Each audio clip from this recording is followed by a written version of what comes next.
Venture বিদ্যালয় প্ৰাদেশিকৰণৰ দাবীত এইবাৰ অনশন নহয়, এইবাৰ হ'ব দিছপুৰ চলো কাৰ্যসূচী। সদৌ অসম অপ্ৰাদেশিকৃত শিক্ষক কৰ্মচাৰী সংস্থাৰ উদ্যোগত জানুৱাৰী মাহৰ প্ৰথম সপ্তাহতে দিছপুৰ চলো কাৰ্যসূচী। বিদ্যালয় প্ৰাদেশিকৰণ কৰিবই লাগিব, প্ৰাদেশিকৰণ আইন সংশোধন হ'বই লাগিব। সদৌ অসম অপ্ৰাদেশিকৃত শিক্ষক কৰ্মচাৰী সংস্থাই এই বৃহৎ ঘোষণা কৰিছে। সদৌ অসম অপ্ৰাদেশিকৃত শিক্ষক কৰ্মচাৰী সংস্থাৰ সভাপতি হৰমোহন বৰাদেৱে কি কৈছিল আমি শুনো আহক।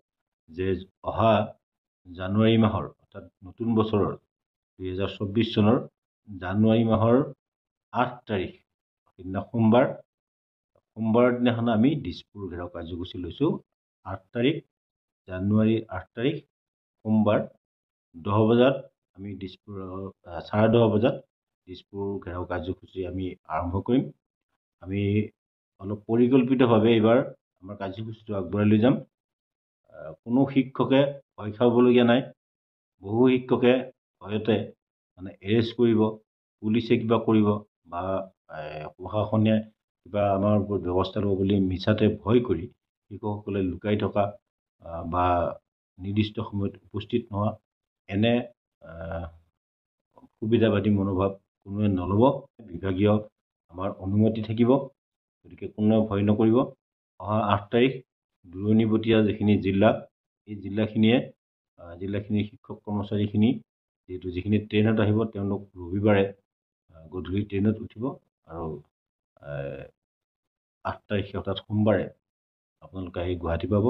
আৰু ওচৰৰ যিখিনি আমাৰ জিলা আছে, গুৱাহাটীৰ নিকটৱৰ্তী যিখিনি জিলা, আপোনালোকেও যাতে কোনো বিলম্ব নকৰি সেইদিনা অলপ সোনকালে কাৰ্যসূচীত অংশগ্ৰহণ কৰে। আমি যিমান সোনকালে কাৰ্যসূচীটো আৰম্ভ কৰিম আমি সিমান সোনকালে তাৰ পৰা এটা সদুত্তৰ পাম।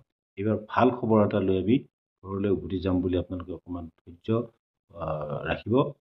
আৰু মই ভাবোঁ খবৰ যেতিয়ালৈ ভাল খবৰ নাহে তেতিয়ালৈকে কোনো শিক্ষকে এই আমাৰ কাৰ্যসূচীৰ যি অৱস্থানস্থলী থাকিব সেই অৱস্থানস্থলীৰ পৰা কোনোৱে আঁতৰি নাযাব। আৰু এটা কথা কওঁ আপোনালোকক, যিটো আমাৰ 8 তাৰিখে যিহেতু এই কাৰ্যসূচীটো হ'ব, গতিকে 7 তাৰিখ ৰবিবাৰ, এই ৰবিবাৰে আমাৰ বৰ্ধিত কাৰ্যনিৰ্বাহকখন হ'ব। আৰু এই বৰ্ধিত কাৰ্যনিৰ্বাহকত ইতিমধ্যে যোৱাকালি গুগল মিটৰ যিটো সিদ্ধান্ত হৈছিল যে প্ৰতিখন জিলাৰ পৰা প্ৰতিটো পৰ্যায়ৰ অৰ্থাৎ LP, ME, হাই, ড্ৰপ বা কলেজ, জুনিয়ৰ কলেজ বা হাই ছেকেণ্ডাৰী, এই আটাইখিনিৰ পৰা মিলাই 3 পৰা 5 গৰাকীকৈ আপোনালোকে শিক্ষক প্ৰতিনিধি ৰাজ্যিক কমিটিলৈ আপোনালোকে মনোনীত কৰিব। 7 তাৰিখৰ আগতে আপোনালোকে জিলাসমূহত সভাসমূহ কৰক, কৰি জিলা কমিটিৰ সভাপতি সম্পাদকৰ স্বাক্ষৰত তেওঁলোকে আমাক লিষ্টখন দিব। এই কাৰ্যসূচীয়ে নিশ্চয় চৰকাৰক প্ৰত্যাহ্বান সৃষ্টি কৰিব আৰু প্ৰত্যাহ্বানৰ জৰিয়তে আমাৰ নিশ্চয় আলোচনাই হওক বা কাৰ্যকৰী ব্যৱস্থাই হওক ই সম্ভৱ হ'ব। গতিকে আপোনালোকে আগতকৈও 4 গুণ উৎসাহেৰে আপোনালোক গুৱাহাটীলৈ আহক। আমি সমান্তৰালভাৱে এই কাৰ্যসূচীটো ঘোষণাৰ কাৰণে প্ৰেছ মিটৰো ব্যৱস্থা কৰিছোঁ। নিৰ্দিষ্ট সময়ত প্ৰেছ মিট দিয়া হ'ব। আমি ইতিমধ্যে প্ৰেছ ক্লাবৰ লগত যোগাযোগ কৰি আছোঁ। আমি যেতিয়াই ৰুটিনত আমাৰ নামটো সোমাব পাৰিম বা আমাৰ লিষ্টত আমি নামটো সোমাব পাৰিম বা আমাক তেওঁলোকে সময়টো যেতিয়া দিব তেতিয়াই আমি খুব সোনকালে 3, 4 বা 5 তাৰিখৰ ভিতৰত আমি এটা সংবাদমেল বা প্ৰেছ মিট দি চৰকাৰকো জনাই দিম আৰু ৰাইজকো জনাই দিম।